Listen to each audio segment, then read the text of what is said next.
Hi, I'm Angelo Costanza and you're watching Purebred Reds Adelaide United Fan TV.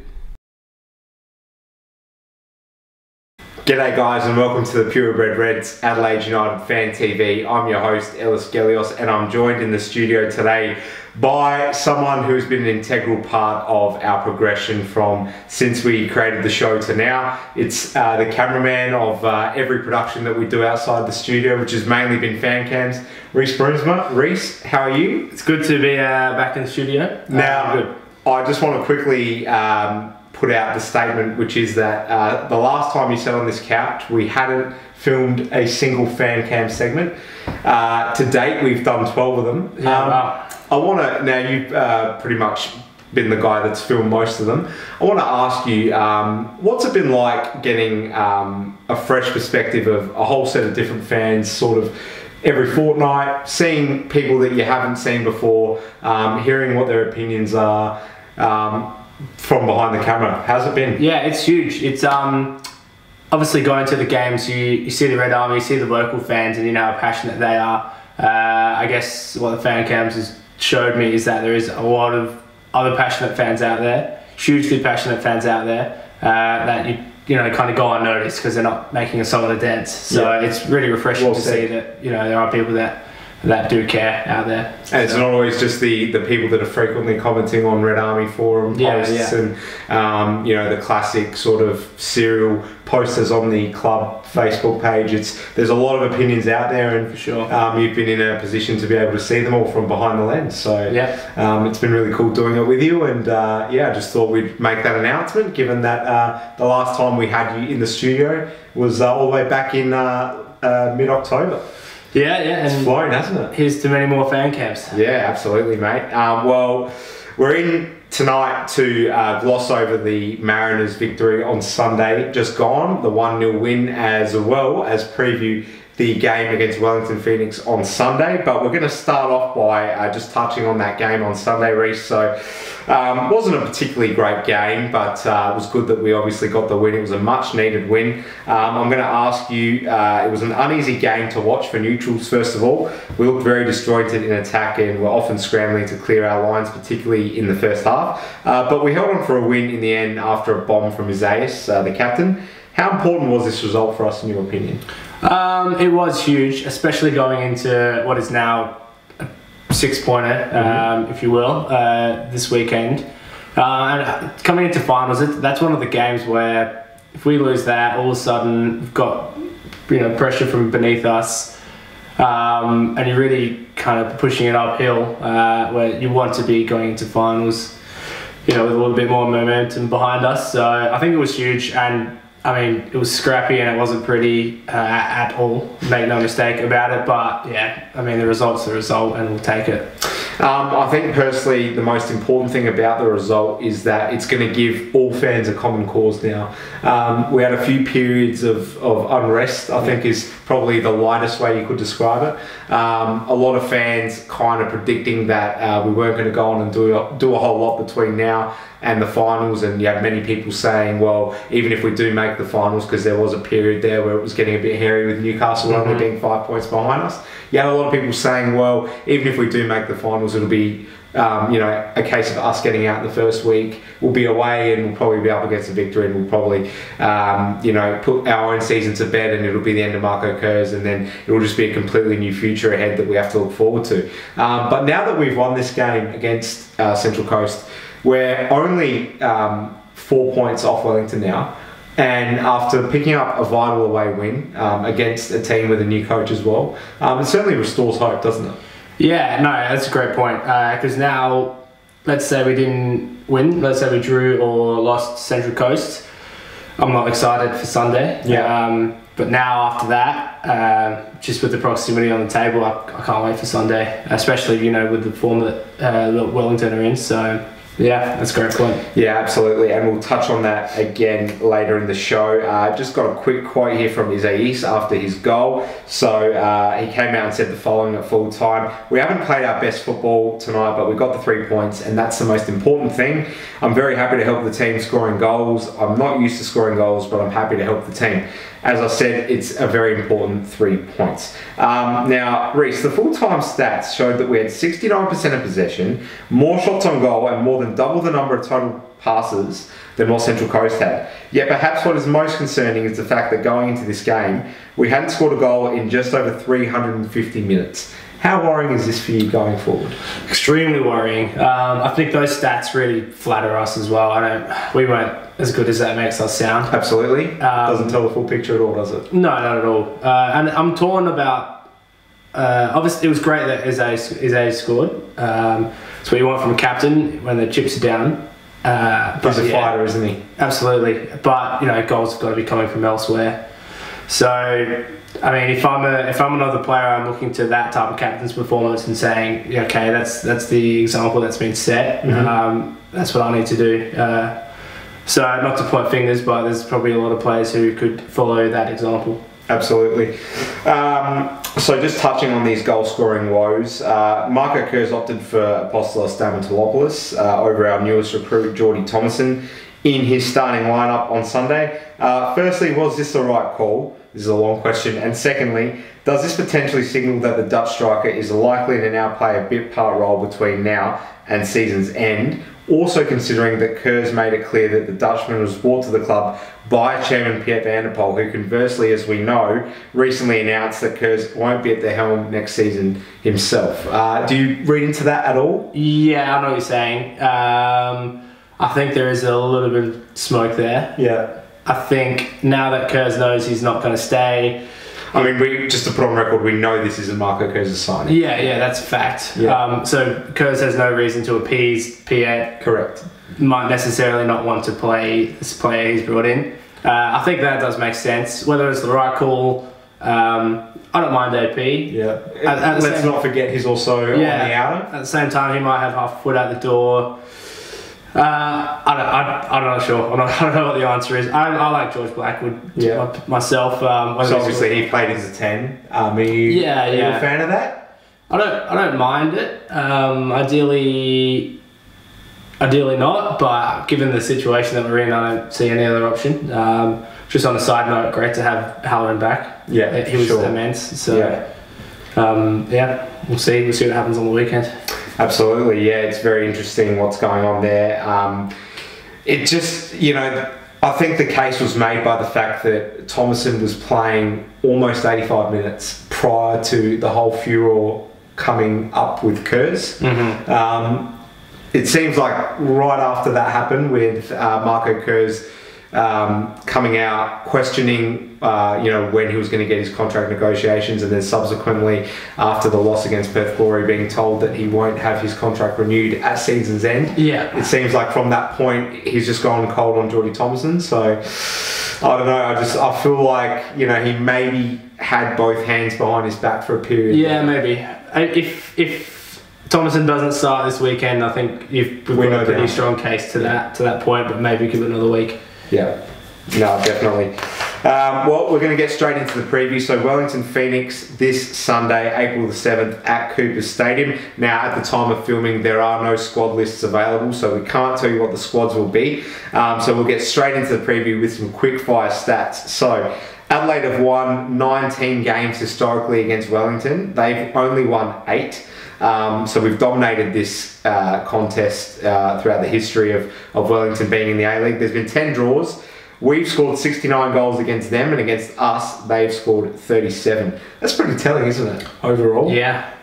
Like, we've really dominated this fixture, quite comprehensively. So just some other stats that people might find interesting. Adelaide have not suffered a defeat in their last 10 matches against the Phoenix, recording 6 wins and have kept an impressive 6 clean sheets in that stretch. The Reds' last loss against Wellington occurred in November 2015 after falling 4-2 across the Tasman. Incidentally, New Year's Eve of 2014 was the previous time Adelaide encountered a home defeat against the New Zealand outfit. Craig Goodwin, as well, just on a side note, has scored the most headed goals this season out of any other player in the competition. Does that one kind of shock you a little bit? Yeah. I mean, he's not overly tall, he's not short, but it's not like he's overly imposing. But then there's the Tim Cahill example, isn't there? True. I mean, we've got players like Georgie. Jakobsen. Yeah, plenty. Yeah. There's heaps. Jersey. That does surprise me. But across the entire league as well. Like, Yeah, I right. mean, you just wouldn't think. Yeah. Craig Goodwin's got quite the noggin on him, obviously. There you go. So, yeah, he's got more of those, please. Plenty in his locker, indeed. So, Reece, the key components, starting with this. If we beat Wellington on Sunday, we go to being within a point of fourth spot. Is this arguably the most important game to look towards at Cooper Stadium since we played Melbourne Victory in round 12 in a match that resulted in a 2-0 win to us? Undeniably, yes. The connotations that this game could have on the rest of the season are massive. We win this and it's all looking up. Yeah. I think we lose this and it's. I wouldn't say it's sour. I'd just say it's the same sentiments we've had all season, which has been one game good, one game bad, one game shit, one game. It's just inconsistent, I guess. So. Absolutely. Yeah, if we come away with a win on Sunday, I'll be a happy man. You'll be ecstatic. Yeah, I think what stands out for me about this game is that it's the one thing that we failed to do all season is back up a promising result. So if you go back all the way back to the win against Brisbane, the sensational comeback, we won 4-3 against the Roar after being 3-0 down and a man down at half time.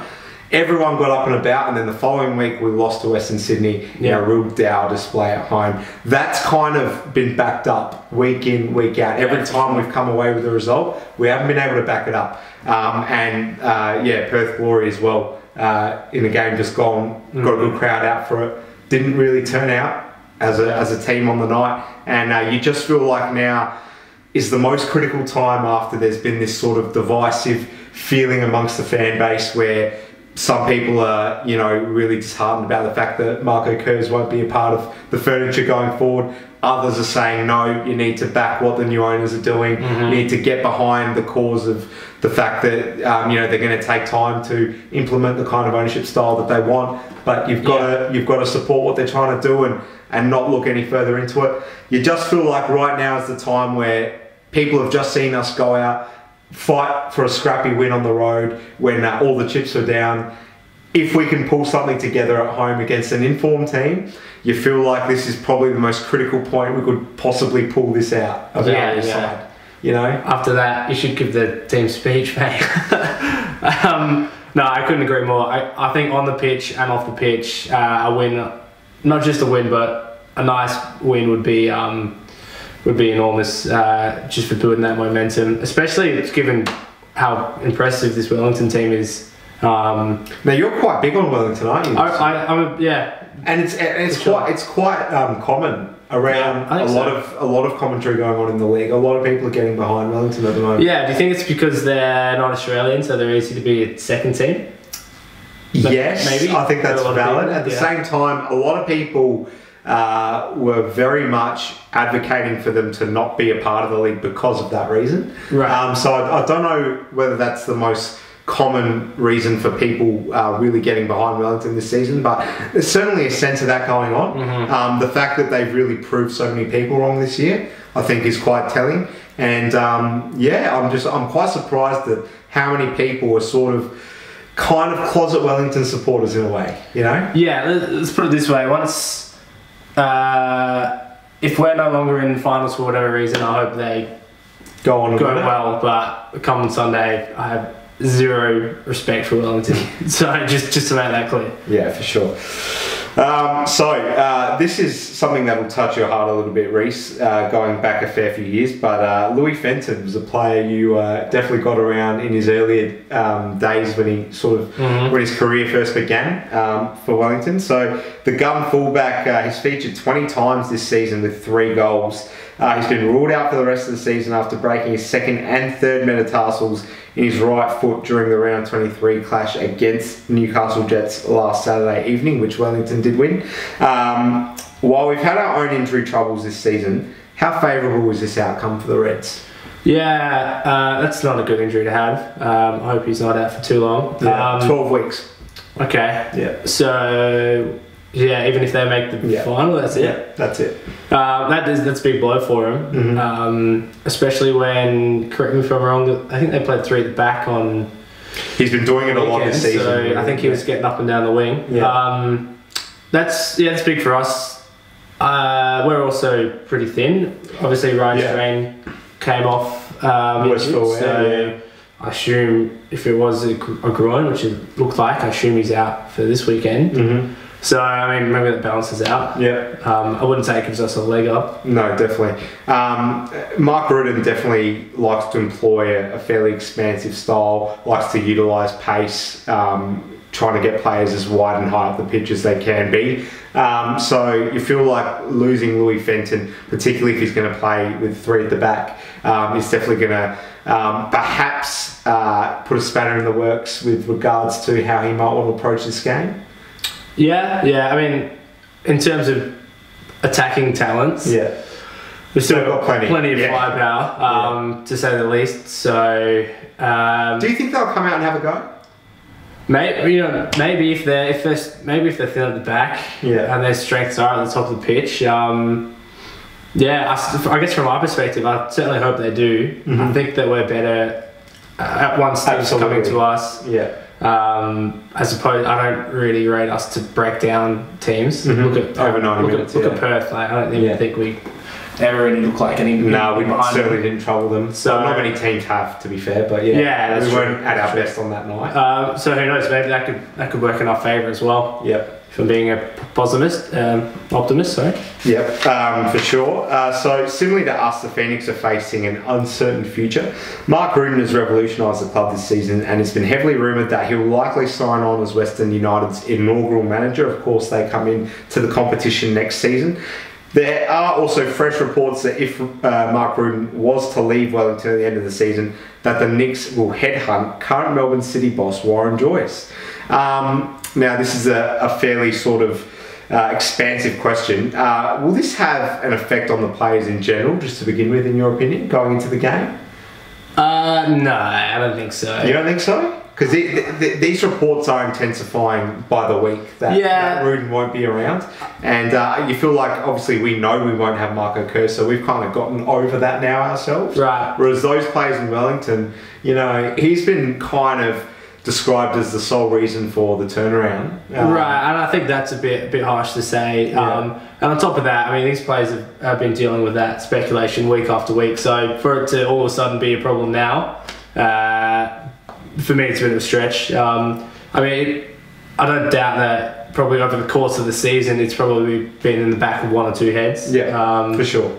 I only heard about Warren Joyce potentially going the opposite way today, which is an interesting one for me. So Jamie McLaren actually said to media just a few hours ago that Melbourne City players want to know who the coach is going to be next year. Warren Joyce comes off contract at City. So, I mean, it's a pretty interesting kind of... I don't know where the link is here, but, he certainly hasn't come across as been a very refreshing appointment for neutral fans. No. And there are a lot of Melbourne City fans that are no longer turning out to games now because of the fact that... Even less. Well, which is not something that club can afford. But I think the main thing surrounding Joyce has been the fact that no one can really kind of identify what Melbourne City's identity is. And that's certainly been prevalent in the way they've played, hasn't it? When you're, for the position that club's in, when you're trying to bring new supporters out,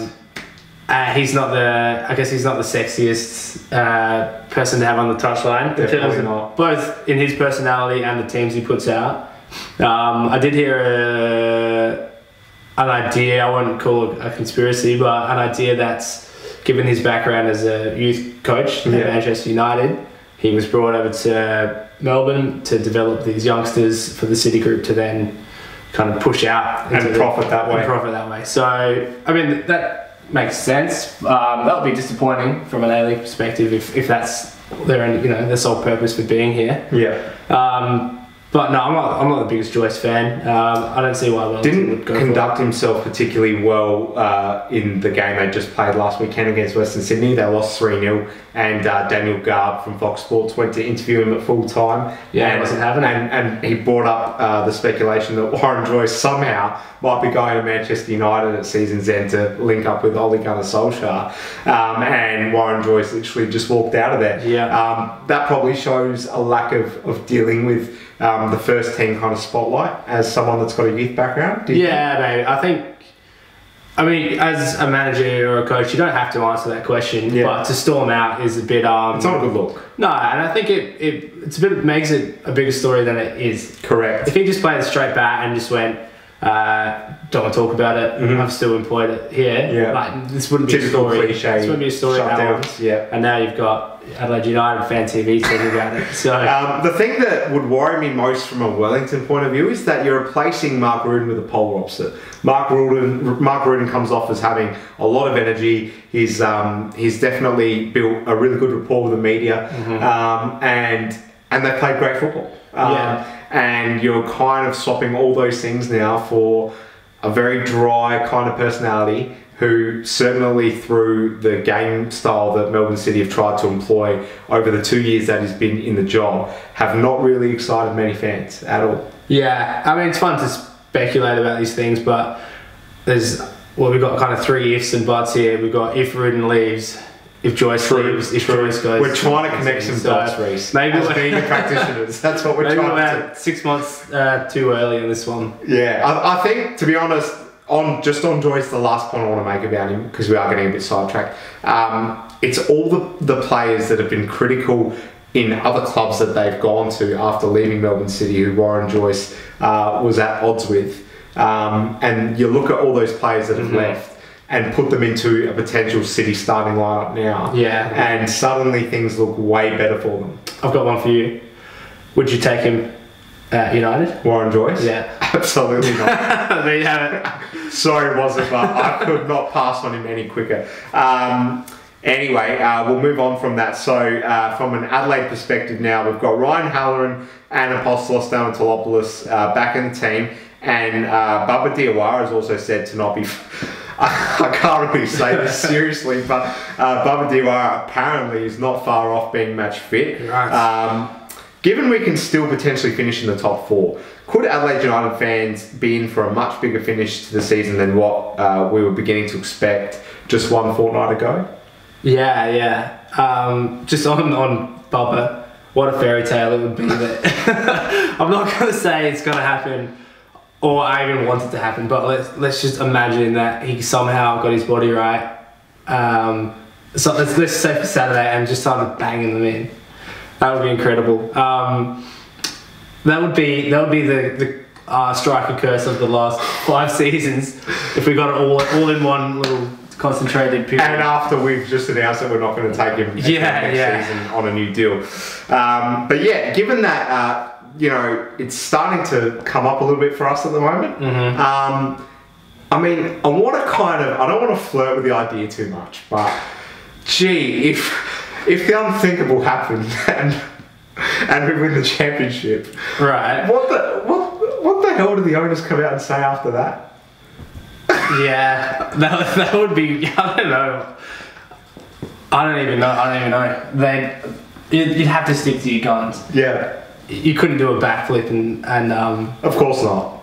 No. But how do they apply the kind of PR that goes somewhere close to justifying? Yeah. It would be rough. Getting rid of a fan favourite who then goes on to win the championship. Of course, I'm not suggesting it will happen, but it could. No. If we did do that, I hope with every fibre of my being that the new board would do a better job of capitalising on that height than the old board did. But yeah, again, we're fantasising here, so we're getting very fantasy driven on this episode. It's a bit concerning. It's fun to imagine. Yeah, for sure. Now, Reece, as we draw towards the end of this preview, our most important player versus Wellington's, who are the 2 players for both teams? Geez, with the form that Williams is in now, it's got to be himself. He's getting a bit of a beat up as well in the media, so the eyeballs will be glued onto how he plays. Yeah, that brings an added element of pressure, I think. Yeah, at least subliminally. I think going away from home this weekend, maybe Kurto for the goalkeeper. Yeah, he's had a great year. He has, yeah. I mean, just on that as well, whenever you waste, I mean, I say waste very, very hesitantly, but, you know, when you plan a squad at the start of the season, you wouldn't envision that it would be smart to waste a foreign spot on a goalkeeper, because we do produce a lot of goalkeepers in Australia, and, you know, it's not a position that excites a whole lot of neutral people. So it's always going to be something that's heavily scrutinised when a club does that. Melbourne City have done it in the past, but not many clubs have really gone down that road. So the fact that he's worked out, it's been another sort of less spoken about success story for the Wellington Phoenix, hasn't it? They've got that spine of foreigners kind of throughout the middle of the pitch there, which has been it's been phenomenal. Obviously Taylor, the centre back as well. Yeah, it should be a bit of a blueprint. Sorry, getting back to your earlier question. Yeah, sorry. So it's Williams for us? Yeah. Most important for us, it's going to be Izza. As per every week. Not even just for what he's doing with the ball, but just that persona, I guess. I think in the first 2 months of doing these preview shows, you had a fair few good ones and a lot of his aces. Since then, you haven't had a single person say anyone other than his ace when I've asked this question, I don't think. It's really telling, isn't it? Like how important he actually is. He's enormous. He's absolutely enormous. He's the heart and soul, isn't he? Yeah, he is. He is. And he's someone that you build a team around, especially next season when we're going to have a lot of visa spots, so interesting to see how that plays out. Just on that, I wonder, because with Eugene Galekovic, as much of a hero as he always will be considered by all fans, there was that sort of sour ending to his Adelaide tenure when he went and signed at Melbourne City, because we weren't going to, as I understand it, give him a new deal. Does Isaias, if he finishes his Adelaide career amicably, I mean, is this statue kind of status for him outside Coopers? For me, it is. Like, I'll do anything for him. But no, I see what you're saying. I don't think that, from a fan's perspective, that any fans look at Eugene and in a lesser light because of the way the way that boiled down. I don't know. I wouldn't even say that maybe the club would, especially with the change of hands. But yeah, it's got to be those two. For sure. That's why they're the two faces on my Adelaide United Mount Rushmore. Sure. So is Ace our most important player, and Wellington, it's David Williams? At the moment, yeah. Lock those two in. Your final prediction for Sunday? I don't know. We'll take 30 seconds. On form, I'd probably give it to Wellington. Us at home, I feel like we're going to be more, you can't just take form into it. I want to say there's going to be goals. I want to say either a score draw or we'll nip it just by one. Okay, who scores in that case? Jeez. No idea. Let's say Benny Halloran. He's back in the team. He's overdue. Sounds good to me.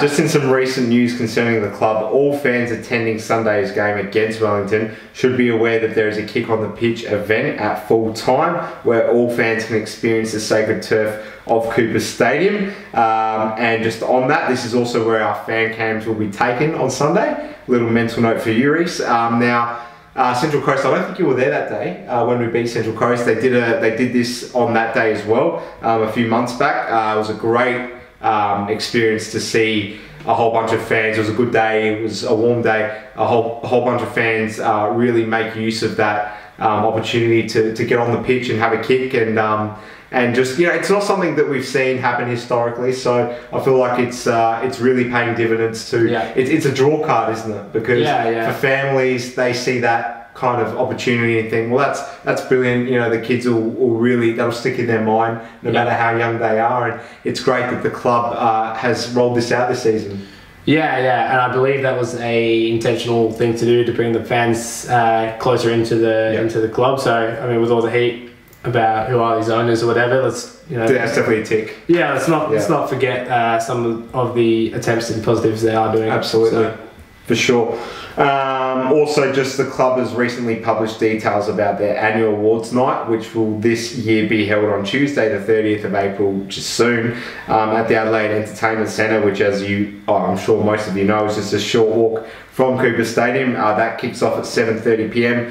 You can purchase a single ticket for $149 or a table of 10 for $1,300. We at Purebred Reds certainly encourage all United fans to consider attending the club's esteemed night of nights. You in, Reece? If Purebred Reds is picking up my ticket, I'll be at the table. I'll be at the PBR Maybe table. we can have a few conversations. We'll see. Well, it's been another great preview show. Thanks for watching, guys. I've been your host, Ellis Gelios. Reece, thanks so much for coming in tonight. Thanks for having me. We'll see everyone on Sunday. We will indeed. Thank you so much for watching, guys. As Reece just said, we will see you Sunday at the game against Wellington. It's a huge game. Let's get up for it and hope that the Reds can try and not let us down. Cheers, guys. We'll see you soon.